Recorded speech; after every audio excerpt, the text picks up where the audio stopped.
we're back to a majority as big as any of us have seen in our lifetimes. It may be a 100-year majority. All right, you got to stop that kind of talk. You got to stop getting cocky in the moment. So, because you're failing to see what's going on here. You're failing to see history.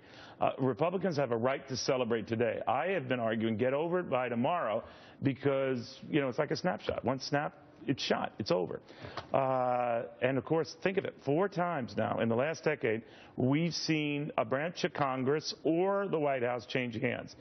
That's virtually every 2 years. So this is kind of commonplace. To Hadley, Heath Manning, Scott Martin, Tracy Burns. Tracy, I think Republicans should remember they've been here before. You know, you said it best. You said the vote was not because they loved Republicans. It's because they were pissed at the Dems.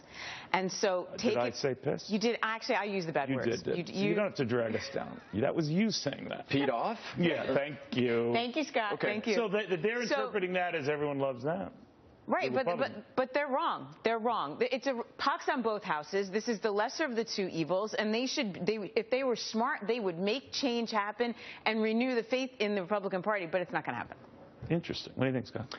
Next thing you know, A-Rod is the most honest man in Major League Baseball. Actually, just admitted he lied, didn't he? Damn. You said that you were going to work A-Rod in. He's meat. He is fresh meat. Here's the thing, though, Neil. If you look at the exit polls, economy, foreign policy.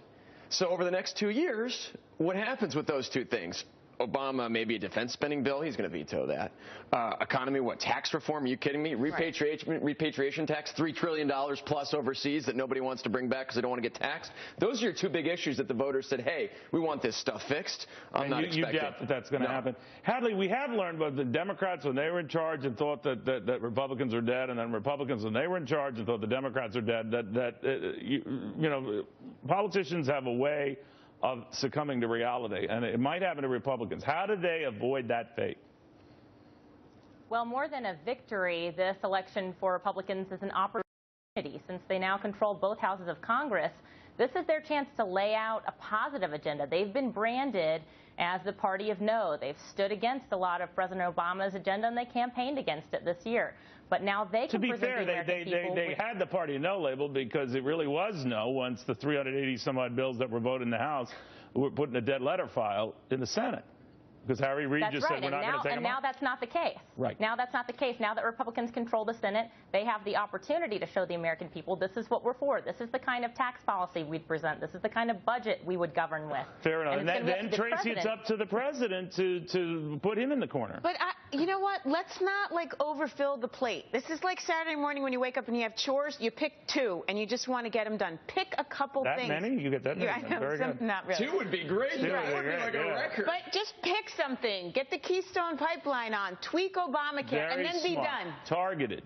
We're not getting Keystone. I don't really. You know, I really don't. I think we're getting that. I think we're going to get that. You think he's going to? No, I do because I think he's going to throw a bone to that and just say, look, I'm progressive. President Obama is the New York Giants in the second half of the football game last Monday night. He's mailing it in. You are very much a manly man with these sports. By the way, are these football analogies you're making? Soccer. Excellent. Okay, Hadley, I'm looking at that and saying, you know, I do think we're going to get something tinkering at the edges, not much, but that might be just enough to make Republicans look less like a party of no, to your earlier point, and put the president on defense. What do you think? You know, in a Gallup poll in mid-October, voters were definitely saying the economy was their #1 issue. The #2 issue in that poll was the way the federal government works.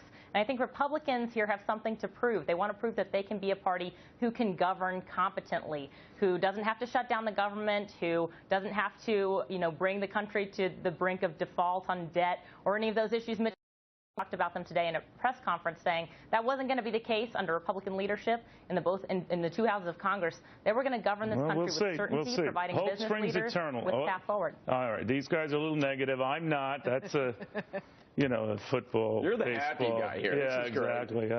I haven't slept. That's why. Guys, thank you all very much. Now, it was a night for the record books, not